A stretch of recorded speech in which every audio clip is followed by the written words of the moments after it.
Namo tassa bhagavato arahato samma sambuddhassa. Namo tassa bhagavato arahato samma sambuddhassa. Namo tassa bhagavato arahato samma sambuddhassa.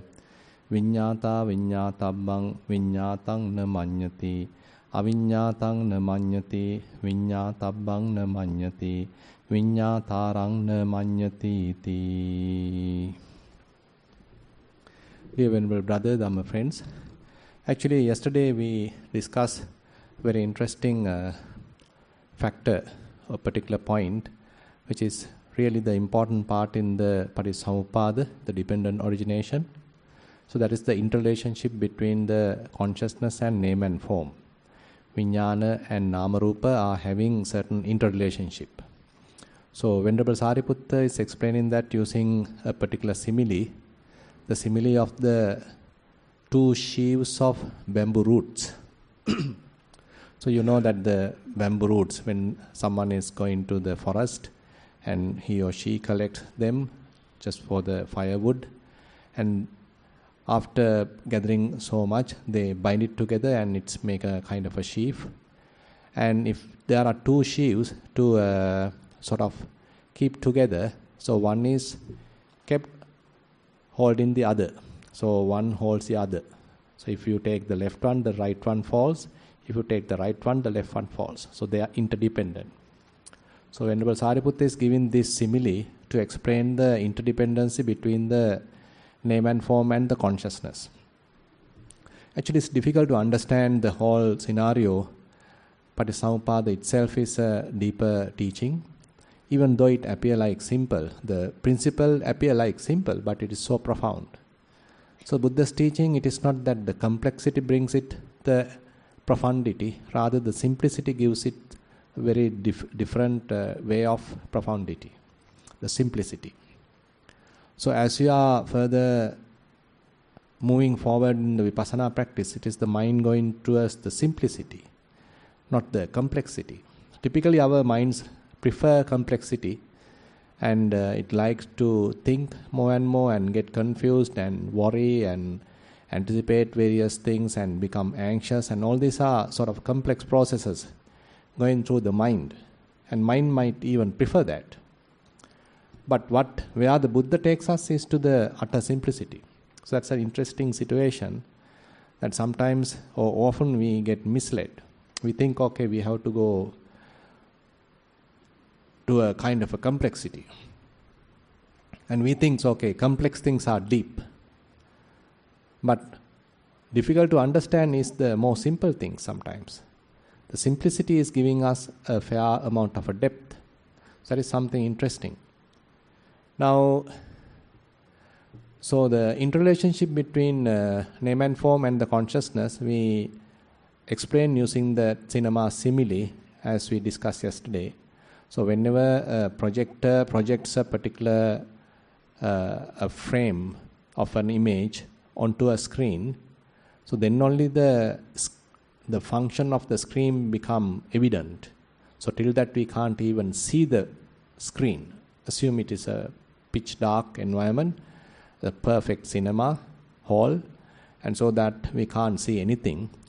But once the projector projects a particular frame to the screen, then the function of the screen become evident. But unfortunately that projection is so attractive, so beautiful, and we don't see the screen, we see the image. We get attracted to the image and we attach to that image and we give it a name even. And then I say, it is a beautiful flower garden. There is a flower garden. We forget that I am simply watching a movie, I am simply watching a kind of a fabrication. Rather, because of the delusion, we simply say, it is a beautiful flower garden. So the flower garden is the beautiful manifestation, a kind of a picture taken from a flower garden and technically through the lights, through the projection, various mechanisms projected onto the screen. So we forget about that mechanism part. We forget about that fabrication part, but rather we give it a name and we start loving that flower garden. Same thing happens in our mind. So we forget about the very subtle manipulations of the consciousness and the name and form. The consciousness has the capacity to reflect something. So that is a very interesting part. Consciousness has the capacity to reflect. And name and form, on the other hand, has two sides. The form part is the impression taken from a physical form. It is not the real form, it is the impression. It's a kind of a sign taken from a physical object. As I mentioned to you yesterday, when I show you this, so you see it, you recognize it, you give it a name, and probably you now have a like or dislike, you have a desire to it, and etc. So those things are there now available in your mind. Now if I hide it, now still you can visualize it. So once you visualize the clock in your mind, it is not the real clock, it is an image, an impression of the clock taken from the real clock. We'll say this as real something, real physical tangible object is there. So you have seen it, you have taken a certain impression of it. Now the impression is appearing in the mind. So where it is being reflected? In the consciousness. So the consciousness has the capacity to reflect. So the consciousness is in that sense helpful in this reflection. So what reflects is the name and form. The form part actually gives us the color and the shape and all this detail of the clock. So that the impression part is there. But when it is shown in the consciousness, the screen of consciousness, now I may have my like, my desire, my interpretation, my labeling, my recognition, all that part. And so I am paying certain attention to it. So those are the mental components of the name part. So basically name part has 5 components. Vedana, Sanya, Chetana, Passa, Manasikara. So Vedana. So if I like it, so I may have a certain pleasing, a pleasant kind of a feeling. Sanya, so I recognize it as a clock. Chetana, so I may have a kind of a intention to it. Maybe I want to buy a new one, or maybe I want to steal it, maybe I want to get another one, whatever. So the intention part is kind of a thought part. Passa, so now the mano sampassa actually happens. So a certain object is appearing in the mind, so the mental contact is there. And attention, now my attention is completely drawn to that. Captured my attention to that particular impression appearing in the mind. So certain mental components are also there. At the same time, there is an image part, impression part taken from the physical component. Altogether, we call it name and form. So name and form fully dependent on the consciousness. Consciousness also fully dependent on name and form, because the reflection function does not happen without a name and form. For reflection to happen, there should be something. Otherwise, there is no reflection. Otherwise, it is empty. So when that door opens in the cinema hall, while we were watching the movie, so we were in a kind of a thrilled experience. So if I recall that incident, right? So there's a beautiful flower garden, and then there are 2 lovers, and they are singing and holding hands, and all these things are going on. And we start admiring that, we start enjoying that. Then it's a lovable incident. So we are born to that sort of experience. We as the spectators, so we are also born to that world. We are in a different episode through our mind. Next, another episode, a rude person come and start attacking. Now it is quite exciting, a fight going on, and now we are in a different episode. So episode by episode, little story after another little story, altogether makes a large story. So in our mind also, so this name and form start changing, and different shapes are now appearing, and we do add our own likes and dislikes, our imaginations. For that, the sankhara part is fairly responsible. Sankhara, the fabrications part. So sankharas happen continuously till the ignorance is there. So ignorance and sankhara, avidya and sankhara, ignorance and the formations are fairly responsible for further fabrications of this name and form. Different appearances are there, different fabrications are there. Now we attach to the new appearance, another appearance, we attach to another new appearance. So likewise, continuously our consciousness get tangled with this name and form. So it's never empty, basically. It's never empty. Keep on, we are consumed by this some sort of a name and form in the mind. Now, as we discussed, when that door opened, so a fairly very bright light comes and hit the screen.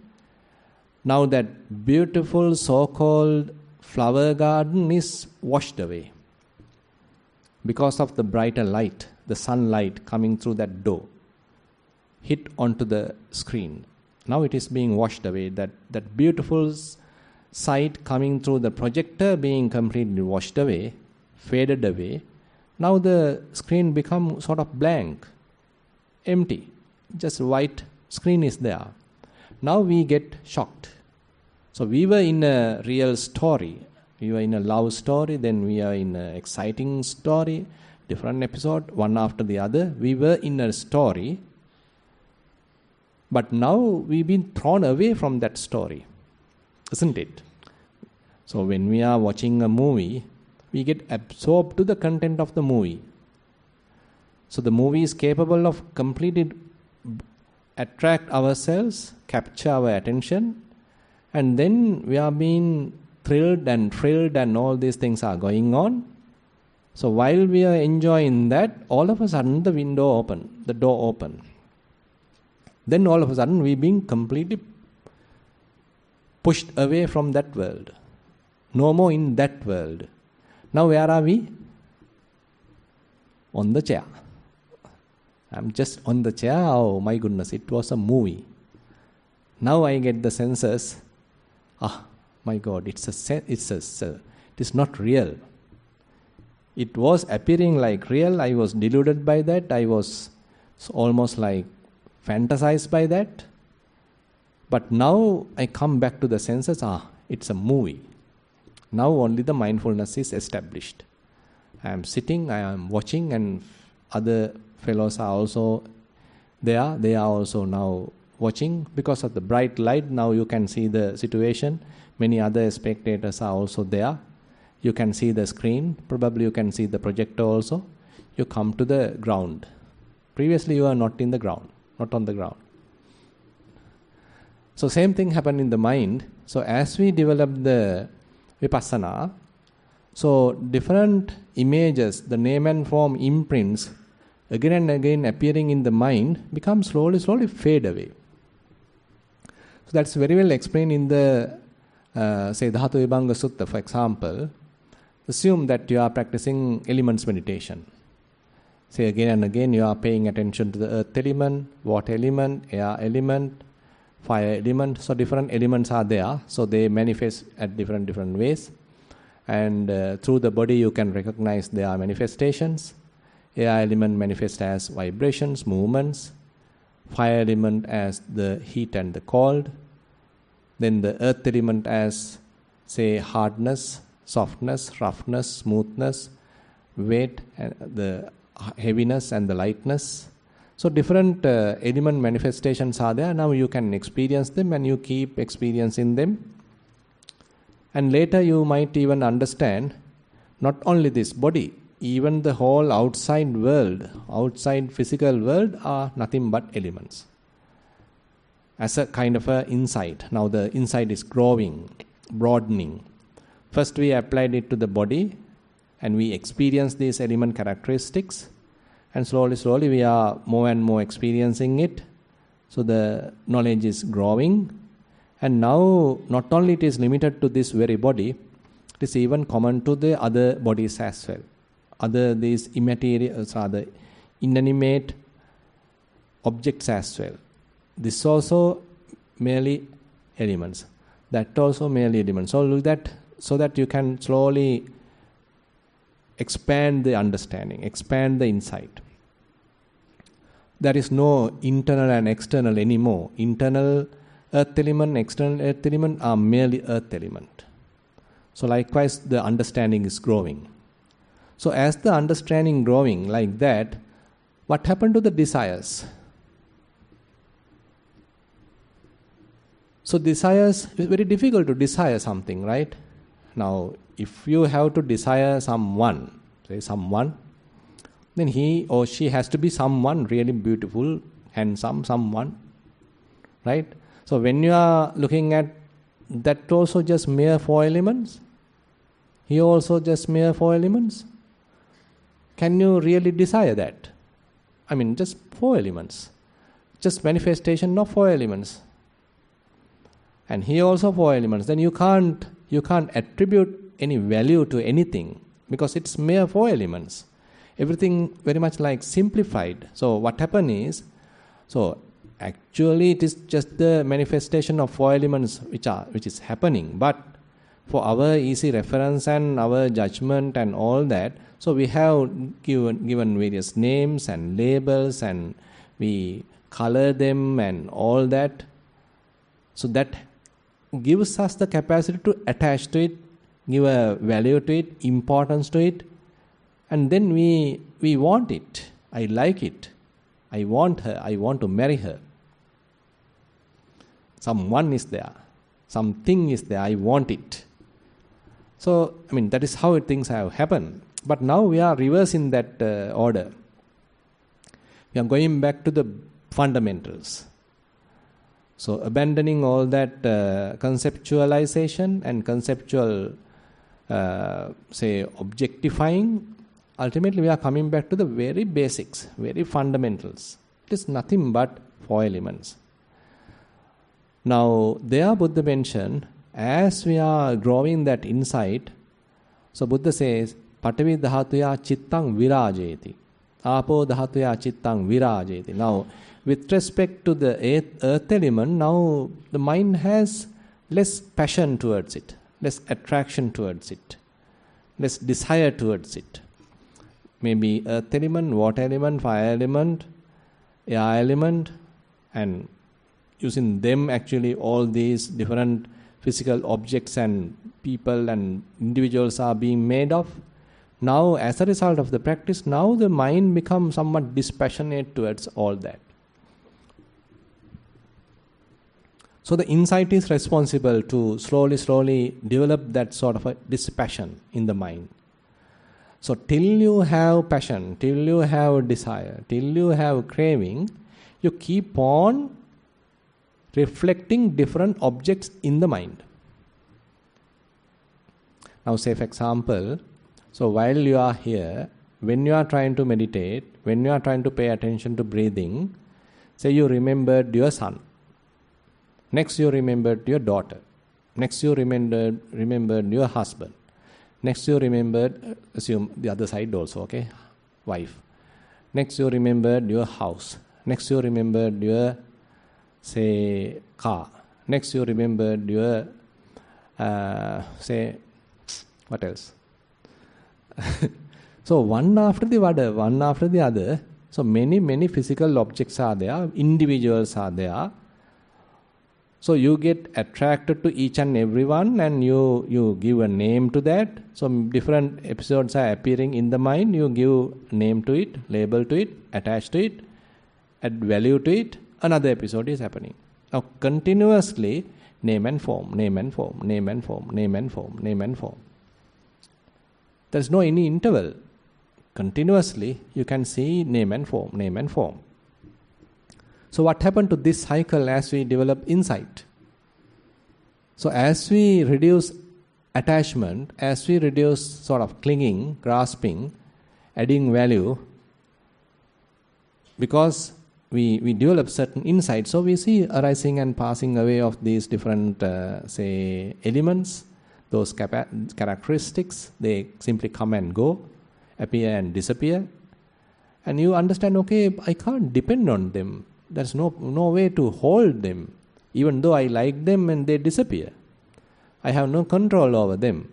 And they are constantly arising and passing away. So these kind of characteristics, impermanence, unsatisfactoriness, and the non-self characteristics are fairly influential to the mind to slowly reduce the attachment, reduce the desire. Now the amount of further name and form, whatever very beautiful name and form appearing again and again, now become less and less. And even it appears now, you can simply ignore it and even pay attention to whatever the body and these element characteristics, and slowly mind become very calm, very quiet, and less thinking now. And it becomes more spacious now. Previously there is no space at all. Completely filled, completely crowded with so many impressions taken from different objects.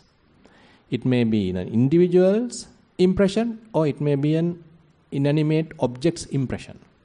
Just think about what is filled in your mind.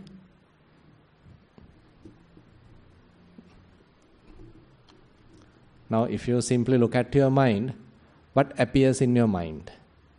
It should be, if something is there, it should be an impression taken from an individual, or it should be an impression taken from something physical, another object.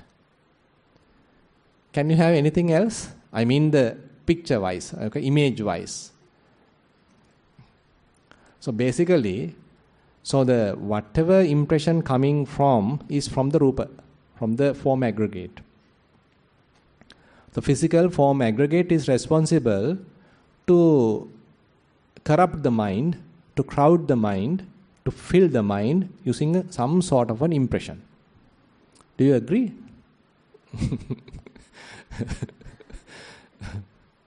So now, there's an interesting incident happened during the Buddha's time.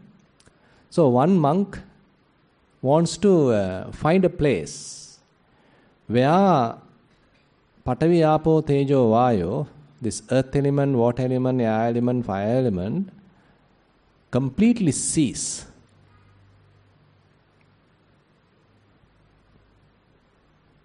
So, a kind of a place where these four elements completely cease. So, it's kind of a very, very scientific, materialistic kind of a question. Now, nowadays also people are telling about the black hole. You might have heard about a black hole. A black hole is something people are saying, okay, it has nothing basically. No any material, physical entity there, black hole. But it is also a place. I mean, in order to recognize a place, so what we need? So we need something physical. I mean, in order to say coordinates, right? So we are using certain place. Now, asking that a place which completely material does not available is kind of a imaginary thing. So Buddha corrects the question. He say, monks, you should ask differently. You should say, where the earth, water, fire, air does not that they cease, rather they do not find footing. Where they do not find a footing, they are where they can't establish. So that should be the way you have to ask the question. So now we are going fairly deep. So now Buddha is correcting the question before answering it. And now he is going to answer that question, telling that when we are losing the ignorance, When we are losing the ignorance, as we already discussed, so that Patavi Apo Tejo Vayo, so no more become quite interesting. So your mind becomes somewhat spacious.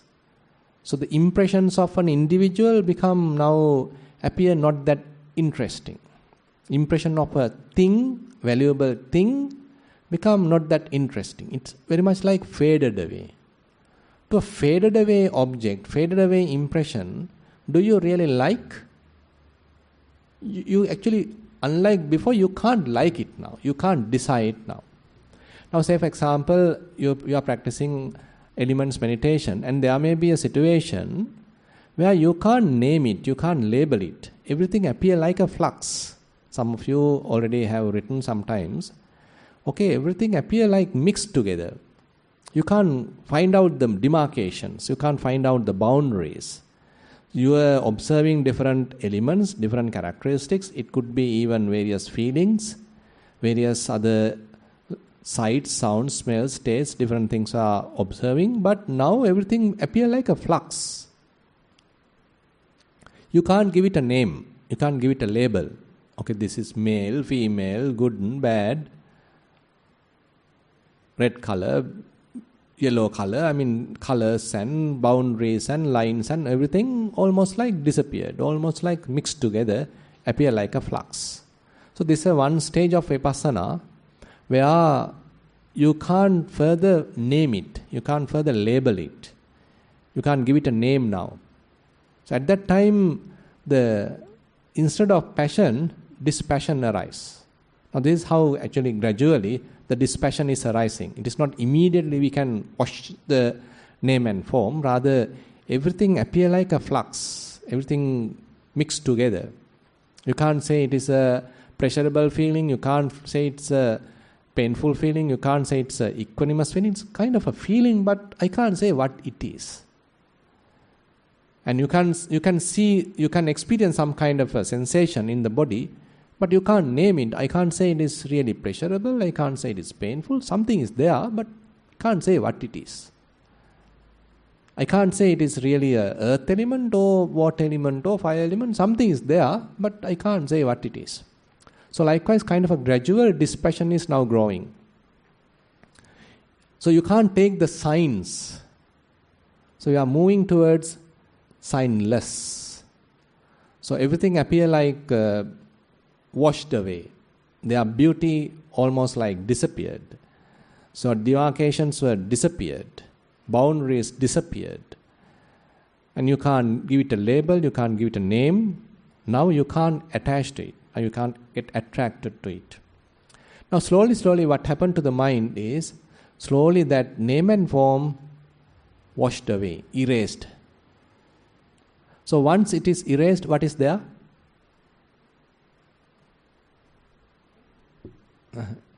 Nothing is there. Why another name and form appears? Because of the craving, yes, because of the craving. So the craving is responsible to glue one name and form to the other, one episode to the next episode.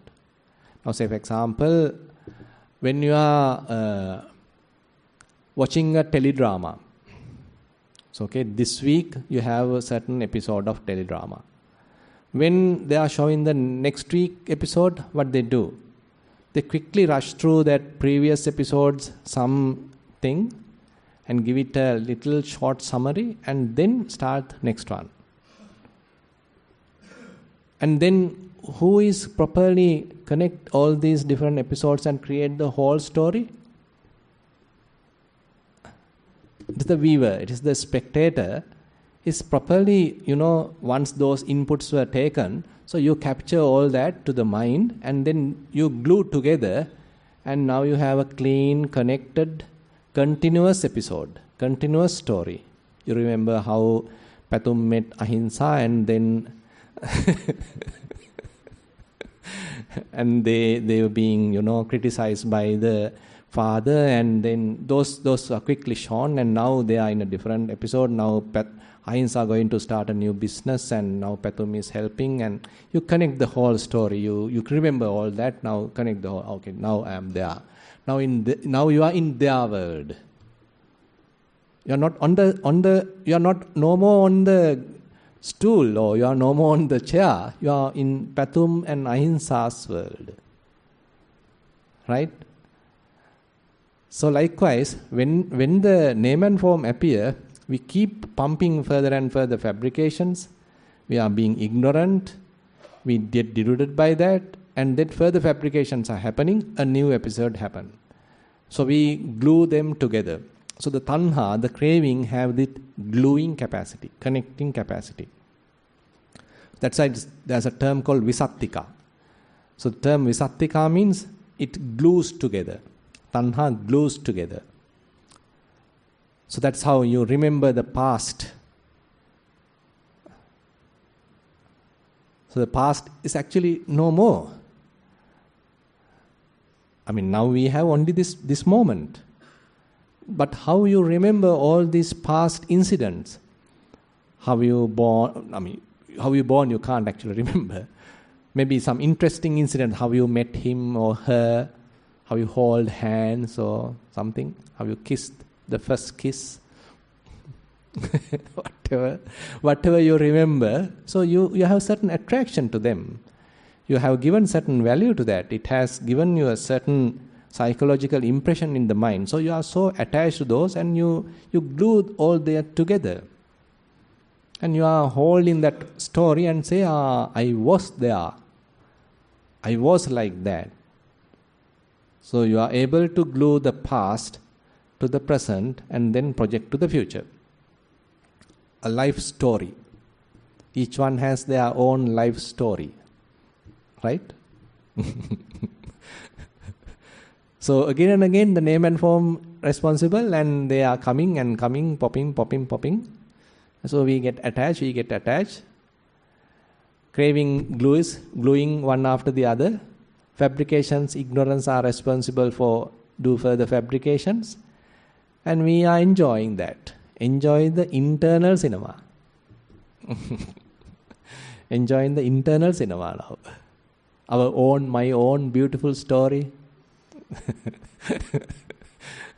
Previously we were watching the Pathum Ahimsa's story, but now I have my own story. So I am writing my biography. My own story. So attached to it, so value it. I like to tell it to you. My own story. Now, as we practice Vipassana, so as we even discussed yesterday, once we open the door, that huge light coming in, and that story being washed away, that episode being completely washed away, completely erased. Similarly, as we are developing insight, our story also starts deleting, erasing. So now mind experiencing something different. I mean, it is becoming more and more spacious, and you can't sometimes remember what has happened some time back, because now craving can't continue its gluing activity. Keep on gluing the past incidents and recalling the past, giving you and reminding you your story. But now craving can't do it. Instead of ignorance, certain amount of wisdom is operating. Now the difference in wisdom is, instead of fabrication, it reduces fabrication. Now, avidya pacca sankhara. The ignorance is responsible for fabrications, formations, further and further fabrications, further and further formulations. But lesser the ignorance, lesser the fabrications. What it really mean? Even though you get a thought, now you are not adding new thoughts. Even though you remember someone's image to it, you are not adding new images to it. You are not adding likes, dislikes, past memories, imaginations into it. Fabrications become less and less. Previously previously, I mean, even a tiny bit is enough. Tiny dot is enough for us to make it a dragon. There's a beautiful simile that can't remember that, a folk story that you see something in the මොකද්ද ඒකට කියන්නේ සිංහල එකක් තියෙන්නේ වතුර බේසමේ කිඹුළු දකින්නවද මොකක්ද තියෙනව නේද ඈ කොරහේ කිඹුළු දකින්නවනේ I can't remember the story. So I mean like that, so we can actually take it to a very exaggerated level through our own fabrication. Actually prapancha is fairly helpful in that. That sankhara aggregate is fairly responsible for that. So all together prepare a huge dragon in the mind. So we get afraid. But actually to what we afraid is just an impression. Now say for example, while you are doing anapanasati and slowly the breath disappears and all of a sudden dragon appears. Eyes are closed. Are you getting afraid? So dragon appears where? In the reflection, right? It's a reflection. So consciousness has the capacity to reflect. So this dragon, this so-called dragon, is just the name and form. So we keep getting deluded to this name and form.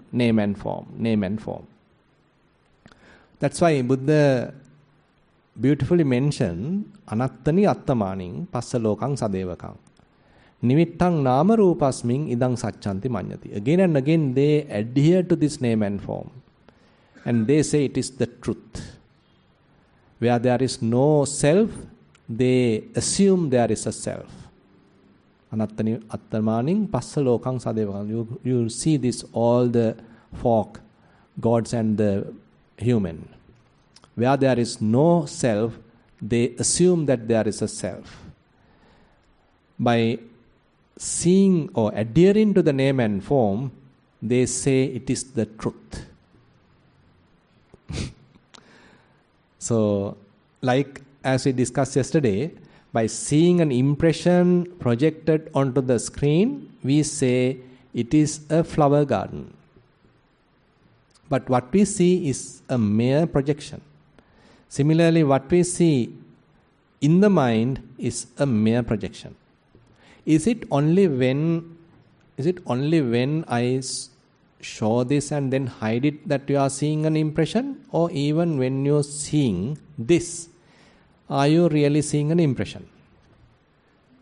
Now when I am showing this, okay, you get to your eyes also, right?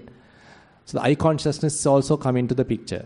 So the form is there, eye is there, then the eye consciousness is there. So eye consciousness giving a better picture in a way.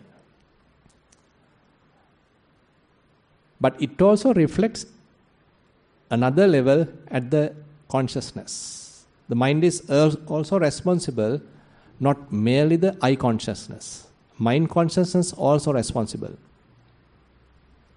So even now, say for example, if there is a dead body and we are keeping this and we are able to open the eye of that dead body and we are keeping the clock on that, will the physical contact happen? Physical contact would happen. Why not? But the mental contact may not happen. The patika sampassa might happen, but not the adivachana sampassa, isn't it? So the physical level, the sensor and this, they may meet together, but the conscious, there is no mental consciousness happening because it is dead.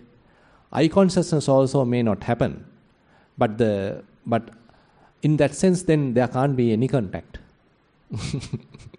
If the eye consciousness is not there, there can't be any contact.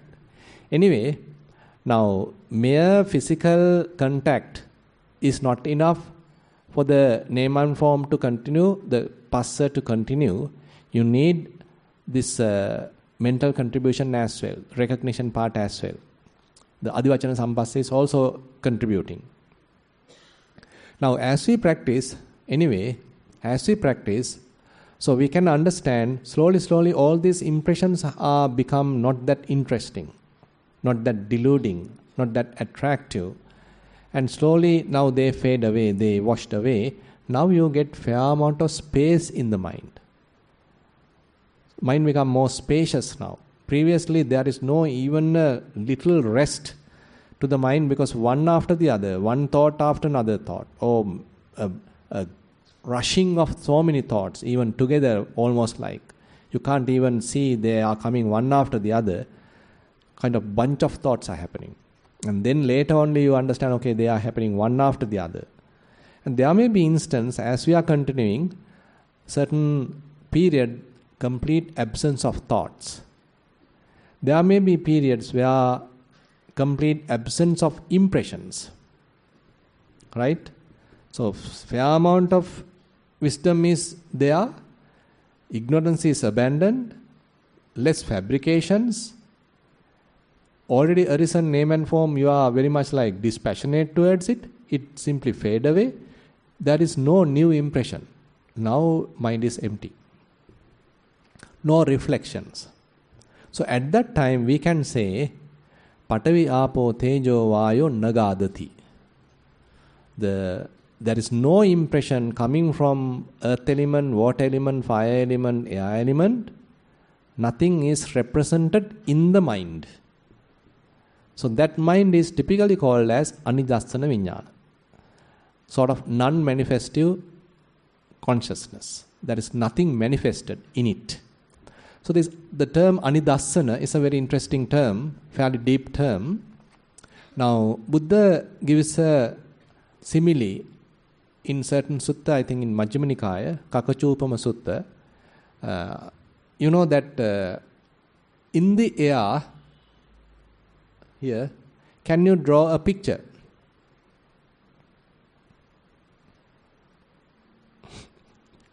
Using a pencil, can you draw a picture in the air?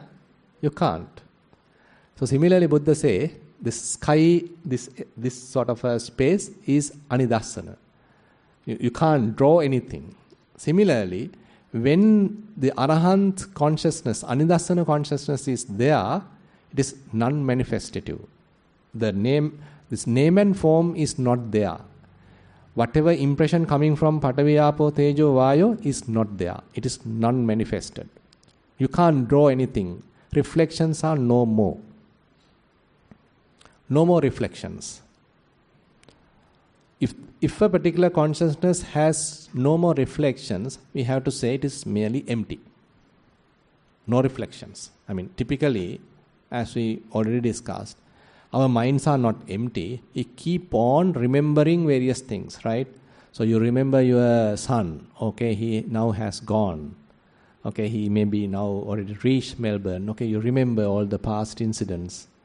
So how we spend time and how the young guy, the kid and all the impressions are there in the mind.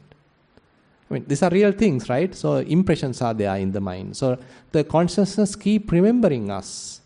Name and form keep coming in and we get tangled, we add value, we give names. It is my son, it is my grandson, it is my granddaughter, this is my sister-in-law, this is my brother-in-law, blah, blah, blah. We keep going, keep naming and keep pumping likes and dislikes, and we have our own story.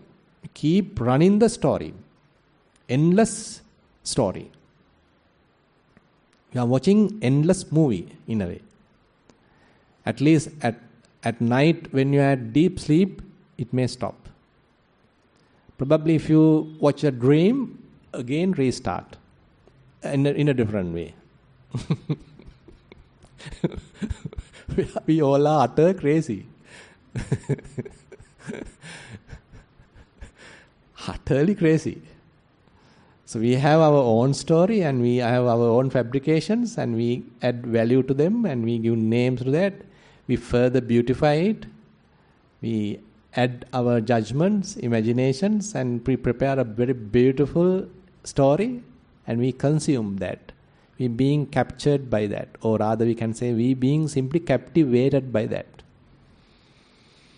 So the Vipassana actually help us to come out of it. So the mindfulness really help us to come out of it.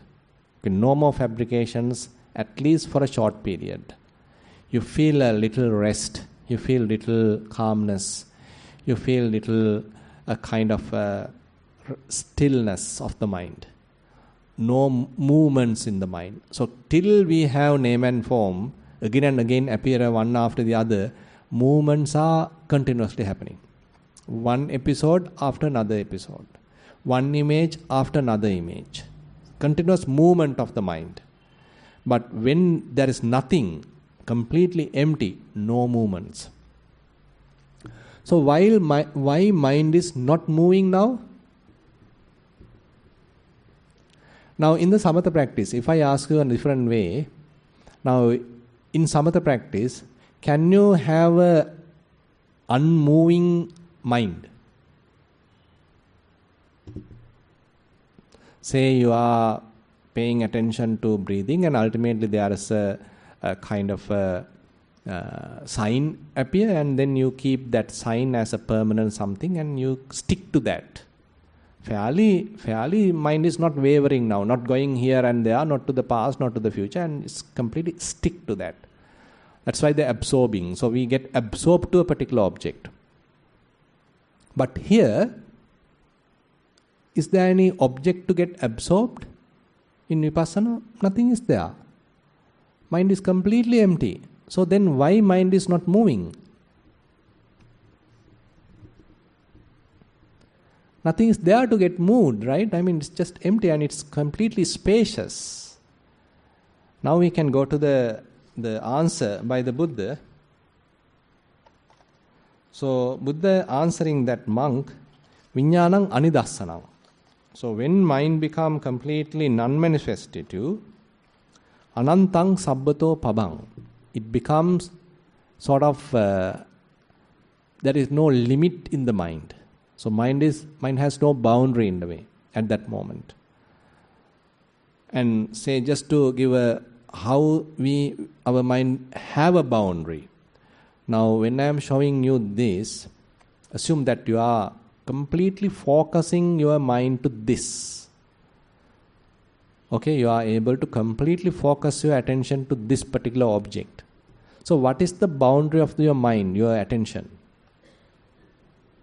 Maybe that limited area. Okay, so we have a boundary to our attention. But when the mind is completely open and nothing is there, that's no boundary, basically. So in Vipassana, therefore, as we are experiencing emptiness, so the mind has to be fairly open. There can't be a particular boundary. It has to be fairly open, fairly spacious. Viññānaṁ anidassanam anantang. It is limitless, measureless. Sabbato pabang. It's lustrous. Lustrous means fairly illuminated. So what is the illumination we are talking here? Now in that simile, cinema simile, what's the illumination? That light, this sun rays coming from the door. So that has illuminated the screen. That is responsible to fade away that projected image. Now what is the light in Vipassana we have, which is responsible to wash away, erase the name and form? That is the light of the wisdom. So Buddha mentioned 4 types of light. 4 types of light. Chatassa bhikkhave pabha. Pabha means the illumination. One is the sunlight. Obvious, right? Sunlight. Then the moonlight. Chandapabha. Suryapabha, Chandapabha. What else? Agnipabha. The light of the Agni, the fire. What else? Panyapabha. Light of the wisdom. So among these 4 lights, which one is the foremost, best, supreme? Panyapabha. You can look at, how Buddha is interpreting very beautifully to teach us, monks, there are 4 kinds of light. You can see the sunlight, obvious. You can see the moonlight. All other these lights are, we can say, as the Agniprabha, kind of a burning going on. So that burning is responsible to develop or propagate some sort of a light, Agniprabha. Light coming through due to the fire. And there's another type of light, that is the Panyaprabha, light of the wisdom. Now here, Pabassara means that light of the wisdom. So, Viññānaṁ Anidassanam Anantang Sabbato Pabang, everywhere being illuminated by wisdom now. Instead of Avijja, you have Vijja, you have insight, you have Vipassana knowledge. Viññānaṁ Anidassanam Anantang Sabbato Pabang. Then we are coming. Etta Apocha Patavi Tejo Vayo Nagadati. There, Patavi Apo Tejo Vayo, those impressions taken from these so-called physical objects, no more manifesting. They can't find footing there. So when mind is illuminated with wisdom, name and form completely washed away, consciousness does not reflect anything, it is non-manifestative, and whatever the impressions taken from Patavi Apo Tejo Vayo can't find footing there. There are no signs at that moment. So you can't remember your mother, father, son, daughter, Ruannalisaya, Jayasri Mahabodhi, blah blah. Nothing should reflect there. It has to be completely transparent. And further, etta digancha rassancha anunthulang subha subhang. Now Buddha takes to another level. Now, whenever we are dealing with physical objects and we have different measurements, this is, I can say, this is larger than, now if I have another watch here, larger than the watch. Okay, now I have relative terms. Small, large, far, near, good, bad, long, short, small, large.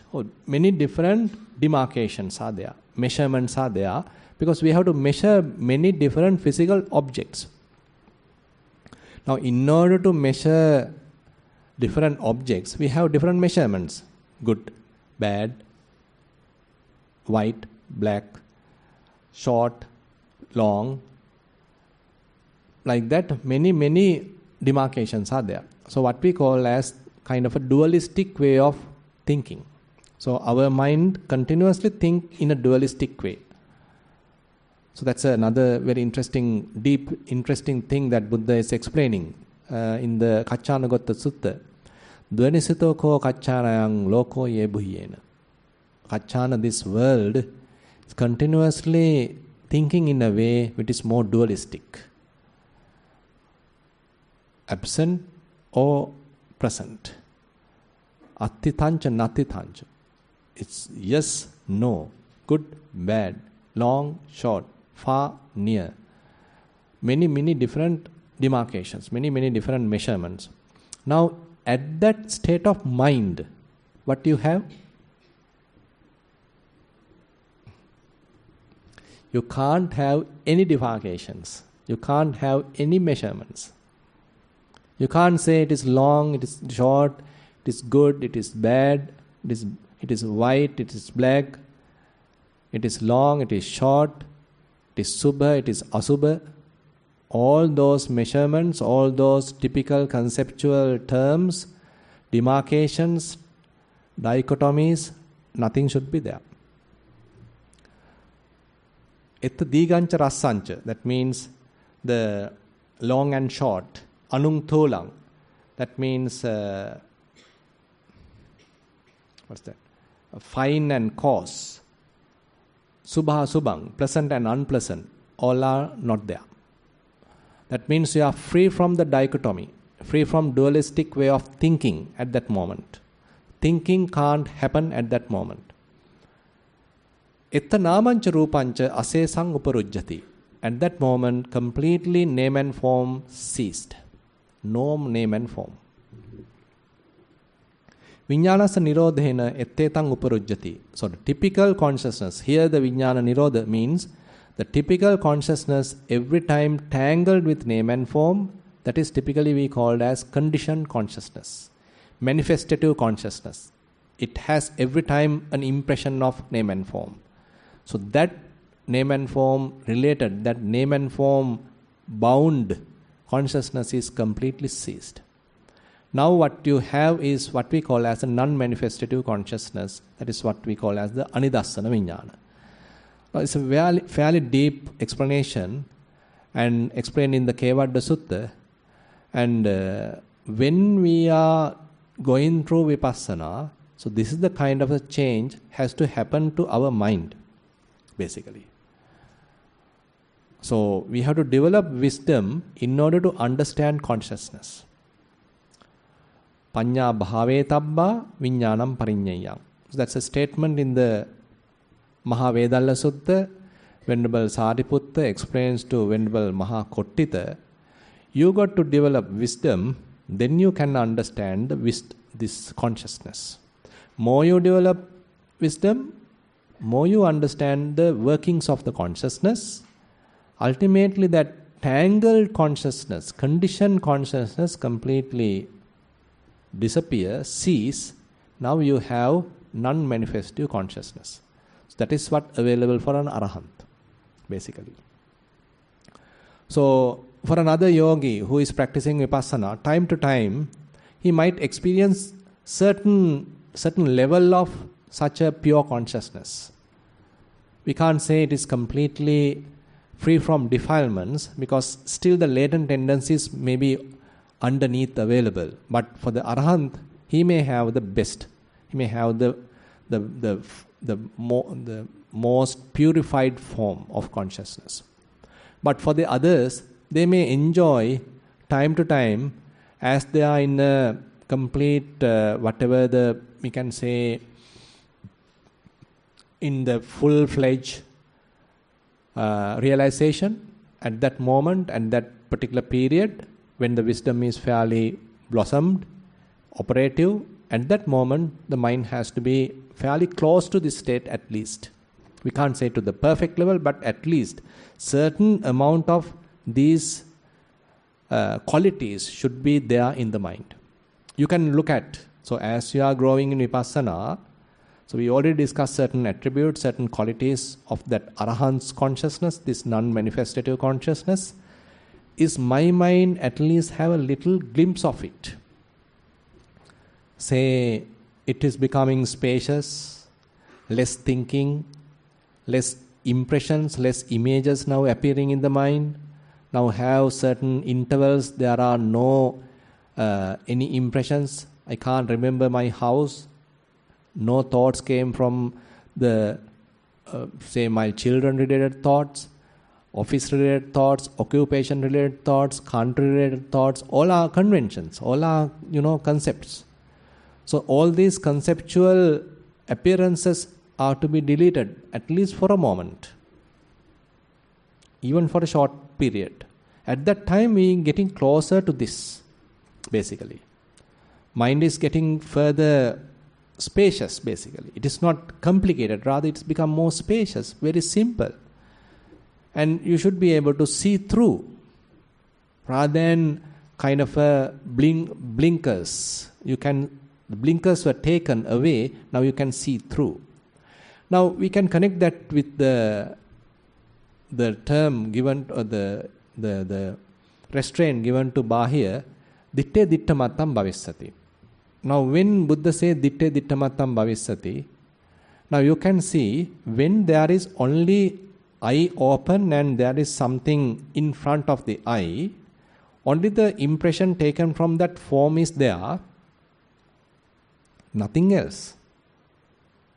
You can't add any thoughts, you can't add any likes, you can't add any dislikes, you can't do any fabrications. Mere seeing should be there. Extremely deep. So you can see, when someone is saying, okay, ditte dittamatta, so that has an extremely deep meaning. You are seeing, but you are not seeing a thing, not seeing an object, you are not seeing a person. A mere seeing is there, like that. So in this Kalakarama Sutta, similarly, Buddha mentioned, datta dattabbang dittang na manyati. So when you are seeing, you are not conceiving, you are not imagining, thinking, there is something, there is someone. There is no conceiving at all in the Buddha's mind. Adittang na manyati. You are not conceiving, telling, I didn't see that. I didn't see him. I didn't see him. So, it is not necessary for you to see something to imagine, right? You can imagine while seeing. You can even imagine while not seeing. So, Buddha is saying here, even when you are not seeing, you are not imagining. You are not conceiving. Then, dattabbang na manyati. You are not imagining, you are not conceiving, telling, I should see it. Currently I am not seeing, but I should see it. You can imagine, right? You can conceive. You can think. But here, you are not doing that. Dattarang na manyati. That's the interesting part. He is not conceiving, telling, I am seeing it. Making a seer here. Making someone an observer here. I am the one observing. There is no such conceiving. You can see the profundity of the emptiness mentioned in the Kalakarama Sutta. Very difficult to actually explain this. It takes really long time to explain. And you can, when we really try to explain and get at least a glimpse, we can understand the depth of it. What a depth that Buddha is talking. There is some, we'll take an object. We typically say, okay, when I am seeing him, okay, whenever Dhammalankara is there. Dhammalankara, are you awake?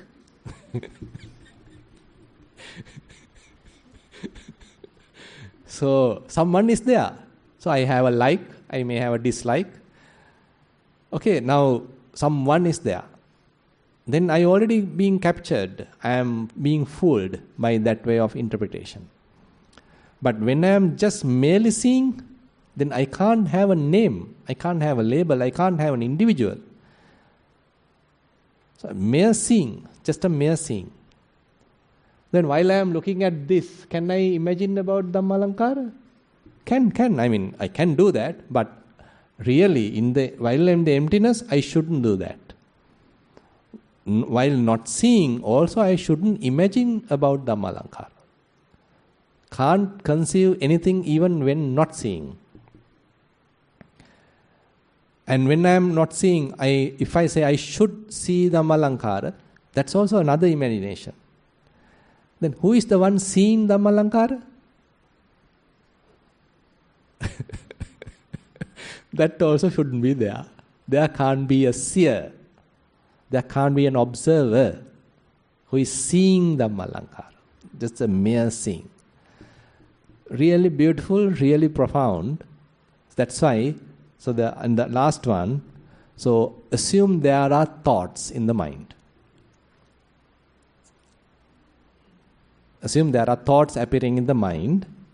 So you might simply cognize them. Okay, there are thoughts. Don't name them now. There are kind of something going on, but you are not naming them. You are not adding any further thoughts to it. You are not saying it is good, it is bad, it is lustful thought, it is thought of ill will. You are not adding any kind of such value judgments onto those thoughts. And then if there are no thoughts, be silent, be in emptiness. You don't need thoughts. so don't get shocked or don't invite thoughts when there are no thoughts. And do you really imagining, conceiving, telling, okay, I should think like that? Even that shouldn't be there. And when there are thoughts, who is the owner of thoughts? Who's the owner? There is no one. So, thoughts without a thinker. Thoughts are there, no thinker, by the way. That's the most interesting part. So here, assume that we have 50. So everyone may have thoughts, but no thinker. So where is I? No I. No self.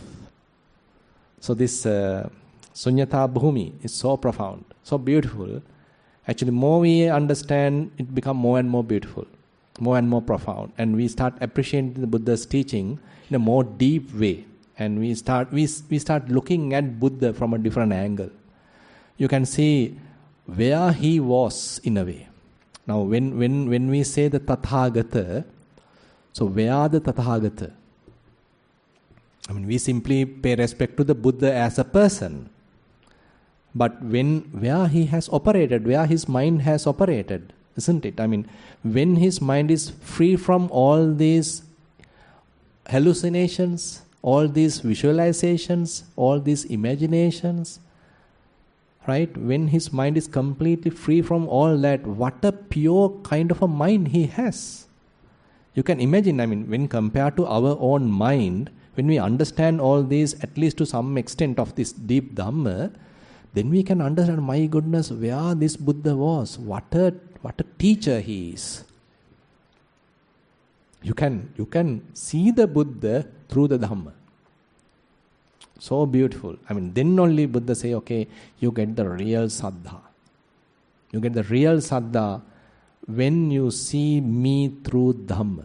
Yo Dhammam passati, so mam passati. Okay, with that note, I'll conclude today's Dhamma sermon. Thank you very much for attentive listening. Okay, today lunch dana offered by Nilupuli and Nadi, sharing merits with the departed relatives. We wish for the well-being and good health of all who participated today. And there's a singular statement, අපකරේ අනුකම්පාවෙන් ධර්ම මඟ පෙන්වන ගරු ස්වාමීන් වහන්සේලා ඇතුළු අප සියලු දෙනාටම ධර්මාවබෝධය ඉතාක්මනින්ම සාක්ෂාත් කර ගැනීමට මේ පින් හේතු වේවා. Okay, with all that, I hand over to Venerable Dhammalankara. Now he is there to conduct the Dhamma sharing of merits.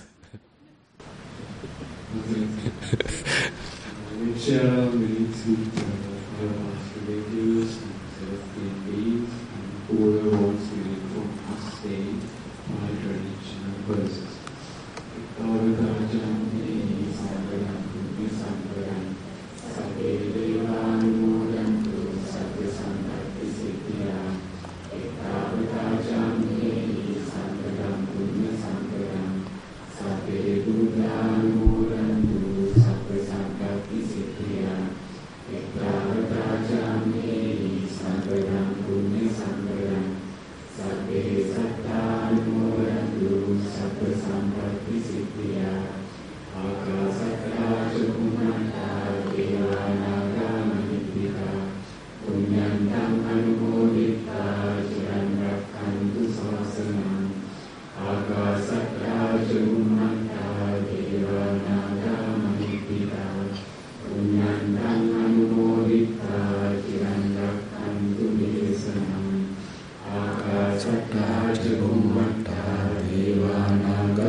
Punyantam anumoditva chilam